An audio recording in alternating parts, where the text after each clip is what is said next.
ہمارے یہاں فیصل آباد میں ایک مثال بڑی مشہور ہے. ایک مراسی تھا، کسی کے تعارف اور تعلق کے ساتھ دور دراز علاقے میں چلا گیا. وہاں کے لوگوں نے اس کی بڑی خدمت کی، کھانا وغیرہ کھائے اور سیر کی، سپاٹے کیے، اچھا خاصا پروٹوکول مل گیا اس کو. وہ واپس آیا اپنے شہر میں، اپنے خاندان کے پاس بیٹھا ہو تو سارے اکٹھے ہو گئے. یار تو رہ کیا ہے تو بتا، وہاں کے لوگ کیسے، حال کیسے، احوال کیسے. اب وہ کہنے لگا کہ یار باقی باتیں چھوڑو، میں کھانا کھانے کے لیے بیٹھتا تھا، گرم گرم روٹی آتی، ایک روٹی کھاتا، وہ ختم نہیں ہوتی تھی، دوسری پھر گرم گرم روٹی، دوسری ختم نہیں ہوتی، تیسری گرم گرم روٹی. میری روٹی نہیں انہوں نے ٹھنڈی ہونے دی، روٹی مجھے گرم گرم ہی ملتی رہی ہے. وہ پوچھے یار کوئی علاقے کا بتا، کوئی سیر سپاٹا ہے کوئی ادھر. وہ کہ کھانا بڑا، روٹی بڑی گرم ملتی تھی. اب جب 4-5 دفعہ اس نے یہ بات کی تو ان مراسیوں میں کوئی ایک سیانہ بھی تھا عمر کے لحاظ سے ہوگا.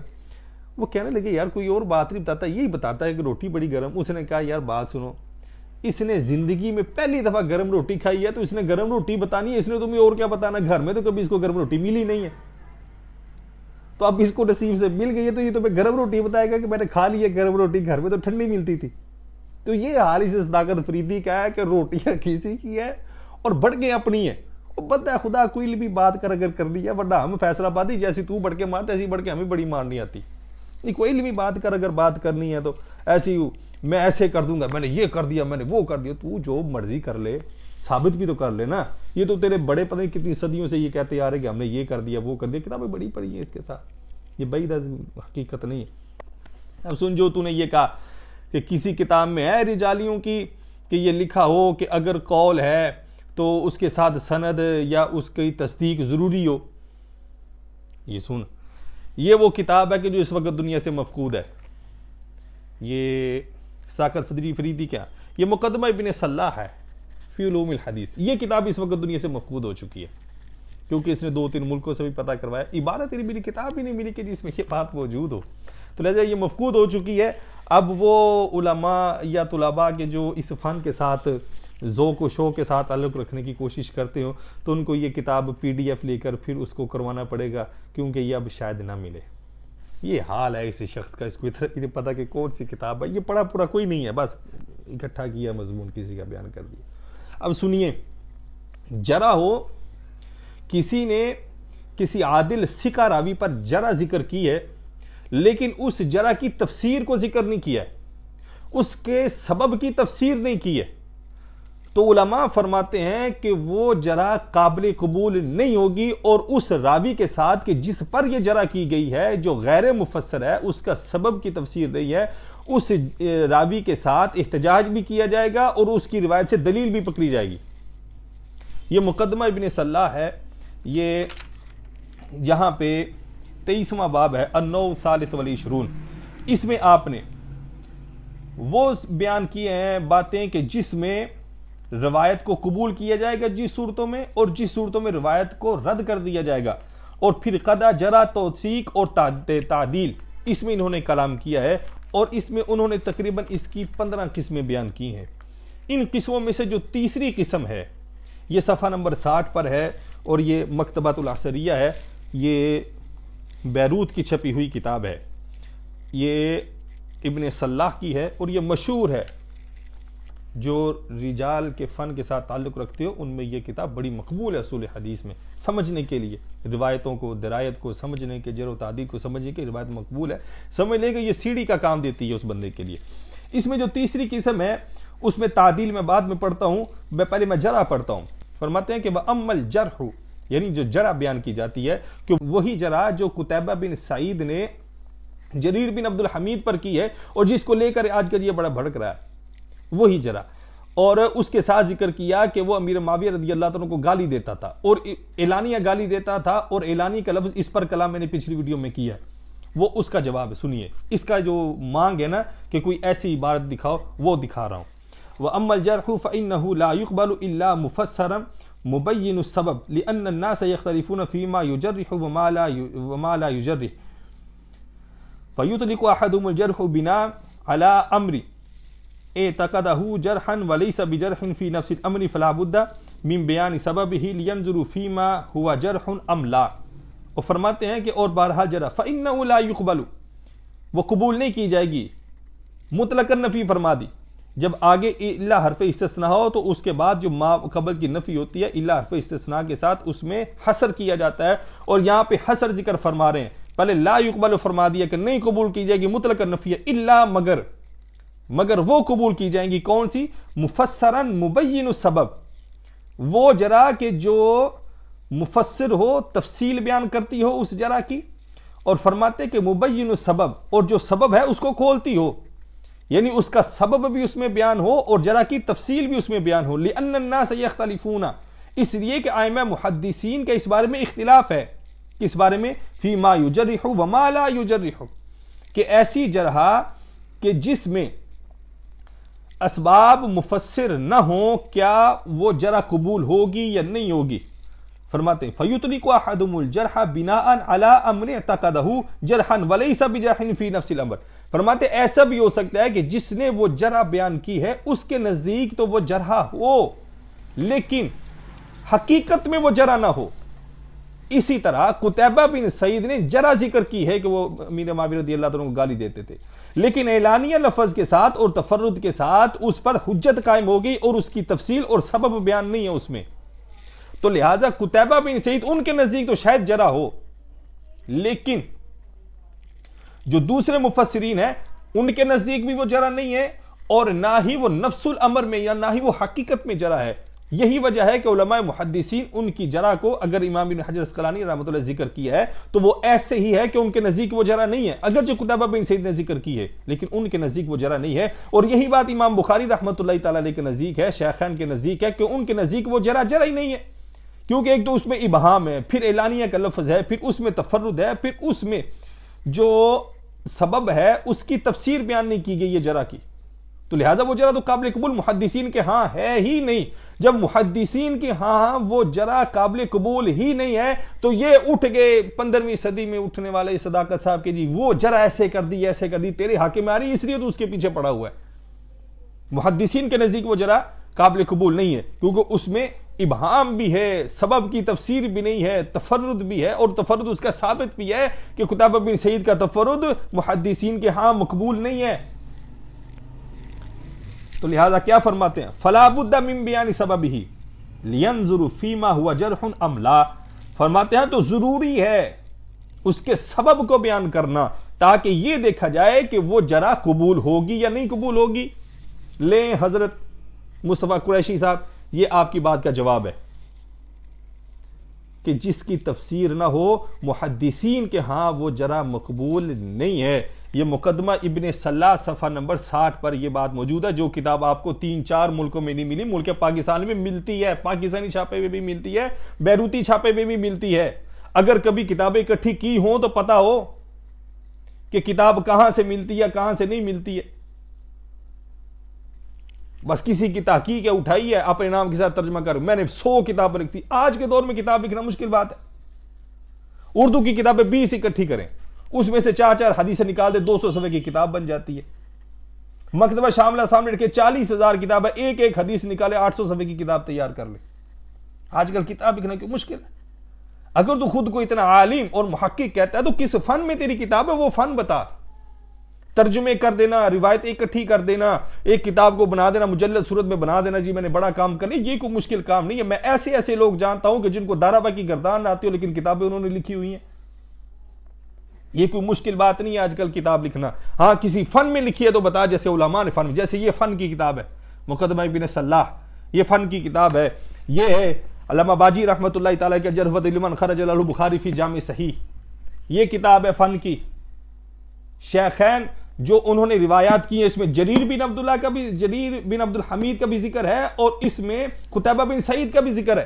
اور جہاں جریر کا ذکر کرتے ہیں وہاں پہ قتیبہ کی وہ جرح کو ذکر ہی نہیں کرتے ہیں علامہ باجی رحمۃ اللہ، کیونکہ ان کے نزدیک وہ جرح ہی نہیں ہے. اور تو 15ویں صدی میں اٹھ گیا اس کو جرح بنانے کے لیے.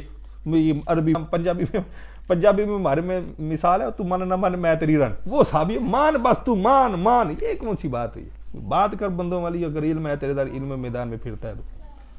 اب اس میں کیا فرماتے ہیں؟ فرماتے ہیں وَهَذَا ظَاهِرٌ مُقَرَّرٌ فِي الْفِقْهِ وَأُصُولِهِ. فرماتے کہ یہ جو قاعدہ ہے کہ سبب کی تفسیر کے بغیر وہ جرح قبول نہیں ہوگی، فرماتے کہ یہ قاعدہ فقی جو فقہائے کرام ہیں ان کے بھی ہاں ہے اور اصولیوں کے ہاں یہ قاعدہ ہے۔ بتا اس کا جواب۔ اور خطیب بغدادی نے یہ ذکر فرمایا کہ یہ جو مذہب ہے بغیر تفسیر کے جرح قبول نہیں ہوگی، یہ تو حفاظ الحدیث کا مذہب ہے۔ انہو مذہب الائمہ من حفاظ الحدیث، یہ آئمہ کا مذہب ہے حفاظ حدیث سے، یعنی محدثین کا یہ مذہب ہے۔ اور فرماتے ہیں اور اس کے ساتھ کن کن کا مذہب ہے، جیسے امام بخاری، امام مسلم اور ان کے علاوہ۔ اسی وجہ سے امام بخاری رحمۃ اللہ تعالی علیہ احتجاج کرتے ہیں اکرمہ جو مولا ہے ابن عباس رضی اللہ تعالیٰ عنہ کے، اسی طرح اسماعیل بن عویس کے ساتھ اور عاصم بن علی کے ساتھ اور عمر بن مرزوق اور ان کے علاوہ کے ساتھ امام بخاری ان کے ساتھ احتجاج کرتے ہیں کیونکہ ان پر جروحات موجود ہیں، لیکن امام بخاری کے ہاں وہ جرح نہیں ہے کیونکہ اس میں سبب بھی مفسر نہیں ہے۔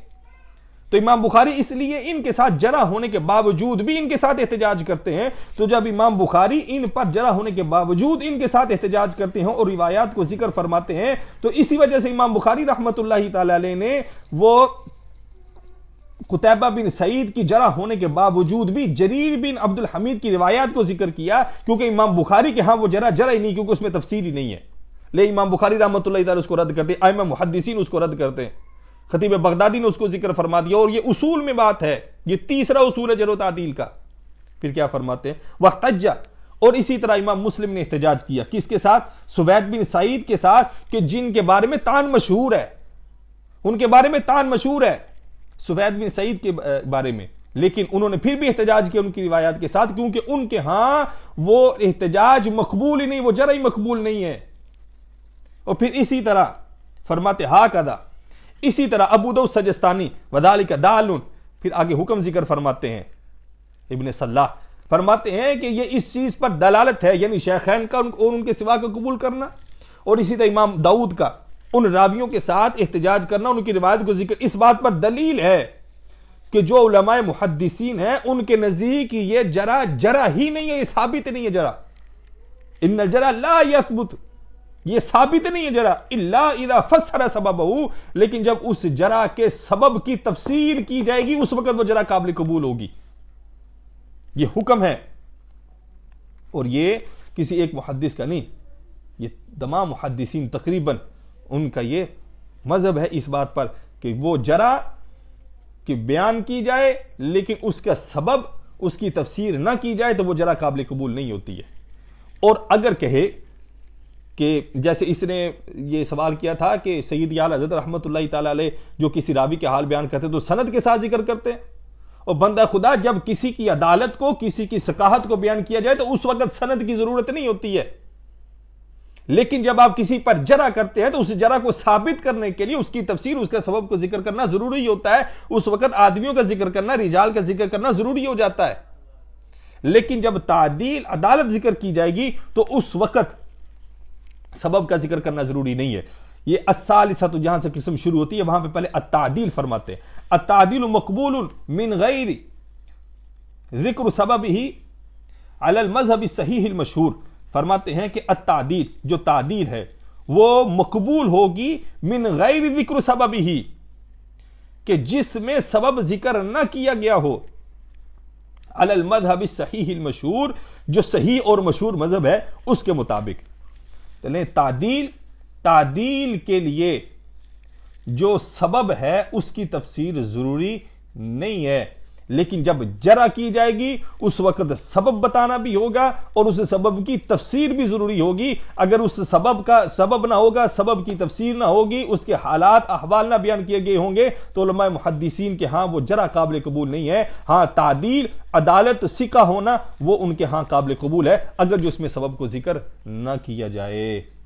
لیں جی صداقت فریدی صاحب، یہ بات اس بات پر شاہد ہو گئی کہ جو سید اعلیٰ حضرت رحمت اللہ تعالی ذکر کرتے ہیں اس کے لیے عدالت میں سند کی ضرورت نہیں ہے، لیکن جب آپ جرح کرتے ہیں تو اس وقت سند کی ضرورت ہوتی ہے، اس وقت احوال کی ضرورت ہوتی ہے، سبب کی ضرورت ہوتی ہے، سبب کی تفسیر کی ضرورت ہوتی ہے۔ اگر سبب کی تفسیر نہ ہو، سبب موجود نہ ہو تو کسی کے ہاں مسلم نہ ہو تو پھر اس وقت تک وہ جرح قابل قبول نہیں ہوتی ہے۔ اور یہ محدثین کی یہ طے شدہ بات ہے، فقہائے کرام کا بھی یہی اصول ہے اور علماء حدیث کا بھی یہی اصول ہے، محدثین کا بھی یہی اصول ہے، اور یہ دلالت ہے اس بات پر، آپ فرماتے ہیں کہ علماء محدثین وہ بغیر تفسیر سبب کے جرح کو قبول نہیں کرتے ہیں۔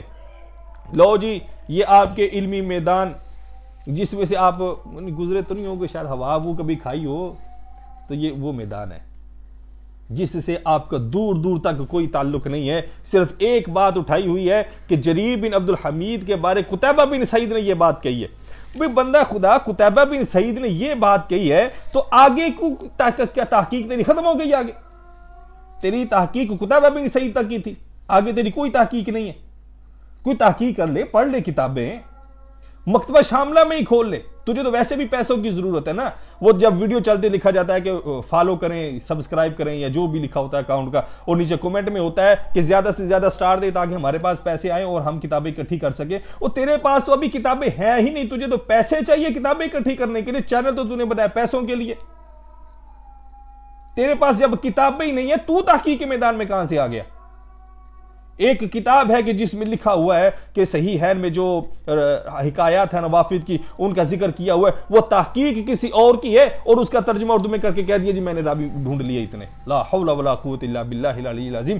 یہ بات میں اس لیے کہہ رہا ہوں کیونکہ اگر تیرا تحقیق کے ساتھ تعلق ہوتا، تو نے صرف امام بخاری رحمۃ اللہ تعالی علیہ کی صحیح کے ہی بخاریوں پر اگر یہ تحقیق کی ہوتی تو بخدا تو ایک عالم ہوتا، تجھے جرح و تعدیل کا پتہ ہوتا، اصول حدیث کا پتہ ہوتا، تجھے روایت ان کے جو راوی ہیں ان کے احوال کیسے بیان کرنے ہیں وہ تجھے پتہ ہوتے، اور تجھے پتہ ہوتا کہ جرح کے اصول کیا ہوتے ہیں، اور تو دوسروں کو تانا دیتا جیسے شاہ صاحب کو کہ آپ کو کیا پتہ کہ راویوں کے احوال جاننے کا وہ طرز تکلم کیا ہے اور اعتماد کے ذرائع کیا ہے۔ یہ میں یہ بات اس لیے کہہ رہا ہوں کہ تیرا علم کے ساتھ کوئی تعلق نہیں، نہ تو نے کسی کتاب کو پڑھا ہے نہ کسی روایت کو پڑھا ہے، تجھے بس بنی بنی تحقیق ملی ہے اور تو نے آگے اس کو نشر کر دیا ہے۔ ناظرین کہ جو اس کو دیکھتے ہیں وہ سوچتے ہوں گے کہ پتہ نہیں کتنا بڑا مارکا مار لیا اس شخص نے، یہ ہے اس کی علم دانی، یہ ہے اس کی علمی حیثیت کہ خود دعویٰ کرتا ہے، اس کو اتنا بھی نہیں پتا ہوتا کہ جو میں دعویٰ کر رہا ہوں یہ کس کتاب میں موجود ہے۔ وہ روئے زمین پر کتاب موجود نہیں، جیسے روئے زمین کی ساری کتابیں تیرے پاس موجود ہیں ان میں وہ کتاب نہیں ہے۔ کیا روئے زمین کی ساری کتابیں تیرے پاس ہیں؟ اگر ہیں تو کمنٹ میں کیوں کہتا ہے کہ جی زیادہ سے زیادہ سٹار دے تاکہ ہمیں پیسے ملیں اور ہم کتابیں اکٹھی کریں۔ روئے زمین کی تو ساری کتابیں تیرے پاس ہے رجالیوں کی، اور تجھے کون سی کتاب چاہیے؟ حول ولا قوت الا باللہ۔ یہ ساری پیسے کی کھیل ہے، اور ناظرین بچ جائیں ان فتنوں سے، ساری پیسے کی کھیل ہے، سارے اپنے چینل چمکانے کے لیے بیٹھے ہوئے۔ ہمیں فالو کریں، ہمیں سبسکرائب کریں تاکہ وہ یوٹیوب والے پیسے دیں، تاکہ یہ فیس بک والے سوشل میڈیا والے ہمیں پیسے دیں، تاکہ ان کی گاڑیاں بنگلے بن سکیں۔ تو لہٰذا اپنے پیسوں کے لیے امت مسلمہ میں فتنے برپا نہ کریں، کل کو اللہ کے روبرو پیش ہونا ہے، اور یہ فتنوں کی نشاندہی تو رسول اللہ صلی اللہ علیہ وسلم فرما چکے۔ تو لہٰذا صداقت فریدی صاحب، یہ آپ کا علمی تابوت تھا کہ جس کے اوپر کیل ٹھونک دی ہے، اگر اس کا جواب ہو تو وہ جواب دے دیجئے گا، مصطفیٰ قریشی نہ بنیے گا۔ یہ ہماری دستار ہے، الحمدللہ اس میں خدا کی طرف سے نور شامل ہوتا ہے تو پھر ہی علم آتا ہے، تو وہ زبان سے نکلتا ہے۔ خدا کی عطا کے بغیر نہ تو یہ امام سروں پہ سجتے ہیں، اور نہ ان اماموں میں نور پیدا ہوتا ہے، اور نہ ان اماموں سے ہوتا ہوا عقلوں تک نور پہنچے اور نہ زبان سے نکلے۔ یہ خدا کی عطا اور مصطفیٰ کریم صلی اللہ تعالی وسلم کی نظر رحمت سے ہوتا ہے، اور ان کی نظر رحمت سے امام عطا ہوتے ہیں۔ اس لیے تیرے پاس امامہ نہیں ہے تجھ فتنے کے پاس، اس لیے امامے پر نہ بول۔